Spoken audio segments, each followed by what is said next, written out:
Hi, I'm Ashley Adamson. How are you today? Have you ever felt like HRT has affected you in a way where you've not felt so good? Or maybe you've only been feeling the good things? Today we're going to talk about some of the bad things that have really affected me with HRT and how to kind of work against that or avoid these kinds of situations. So, a little bit about my HRT history.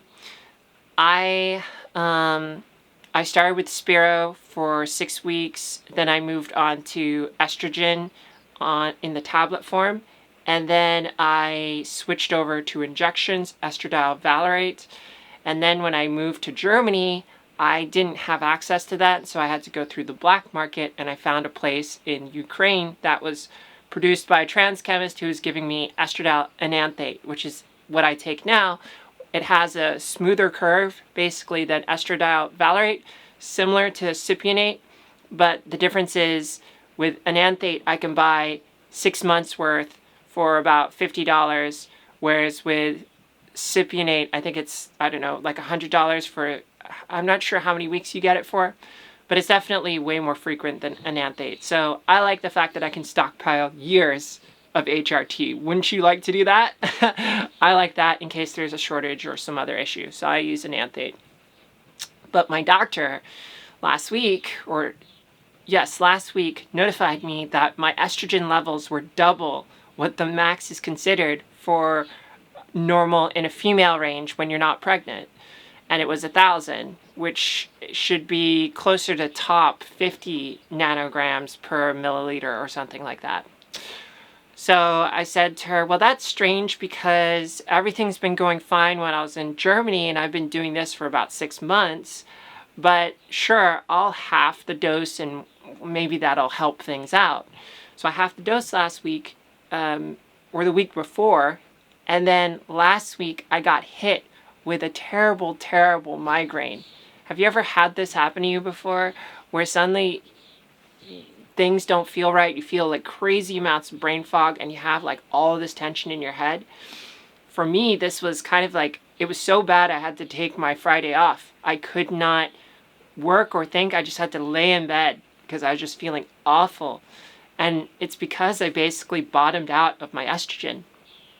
I had halved my dose, and because of that, I was now on the receiving end of a major crash in my pineal gland and in the rest of my body. I've had this experience before, have you? Where I forgot to take estrogen and it just kind of hit me really hard with a massive headache. And also, sometimes I start to get erections and I start to find myself having sex dreams when I wasn't usually having them. I actually had, now that I'm talking about it, I had some this morning, which indicates to me that I need to actually increase the amount of estrogen that I'm taking because it's not blocking my testosterone anymore. And testosterone is having some kind of kick. Something to think about also is your diet. So, I noticed that when I eat a lot of meat and a lot of beef, especially, I can wake up aroused, which is my best measurement of whether or not there's testosterone in my body. And I think this is interesting to know. Everyone generates testosterone. We can generate it through our liver, and that in the morning we all generate more testosterone because it helps give us energy and wakes us up, which is why men wake up with erections and women also wake up with girl dick erections sometimes, which sounds really hot, to be honest. Oh my god. But yeah, so I woke up with one this morning. How about that? And it just tells me I need to kind of stay on top of that. So I'm probably going to need to go inject right after this to kind of make sure that I don't crash tomorrow. So just be aware of your dosage and your levels, and also think about the curve, like how your estrogen curve works. When you take pills, for example, you need to make sure that you absorb it in the right way, and you want to be absorbing it in the right timeline. Like if you're taking a pill in the morning, that's going to go into your system differently than if you take it at night, than if you split it up across the day, than if you dissolve it under your tongue versus if you dissolve it under your lip. This is one of the things I really like about injections is, first of all, I don't have to take Spiro, but second of all, I just inject it in my butt and then I don't think about it for a week. And with Valerate, that kind of curve is a lot more intense, but this one's a lot smoother. People talk about the curve and they really care about it, but I honestly have not noticed a huge difference. I think more of from a health perspective, it's nicer to know that my body has a more consistent supply. But I'm still tweaking it and adjusting it, and I'm still trying to figure that part out. Where are you on your journey? What's going on there?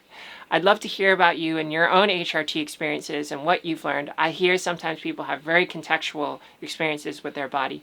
And if you'd like to chat with us and join us, the community, on my Discord, you can hit that Discord button down below. And you can support me on Patreon if you'd like to, or buy my book. Thank you to my $20 patrons, Freya, Jay White, Sarah, Lexi, Lori, Kara, Leah, Raharabin, and Ayla. I appreciate all of you. I'll see you in another video soon. Bye.